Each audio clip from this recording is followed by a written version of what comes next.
Bonjour, pour cette capsule, je vais vous parler d'Aurasma.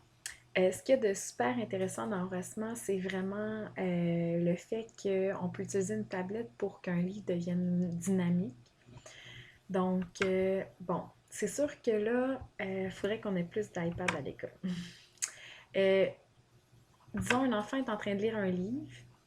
Ce qui arriverait, c'est que lorsque on a enregistré nos points d'intérêt sur les images du livre. On l'a downloadé dans Aurasma Studio, donc il faut quand même, ça demande un peu de temps. L'enfant va prendre l'iPad, on va avoir installé Aurasma sur l'iPad, et lorsqu'il va déplacer son iPad sur la couverture du livre ou les pages qu'on aura choisies, ben, il va avoir un point d'intérêt. Et là, il va cliquer sur le point d'intérêt et ça pourrait, par exemple, être une image réelle, par exemple, d'un petit singe, si c'était le petit singe dont on parle dans une histoire. Ou ça pourrait être oh, stop, arrête-toi.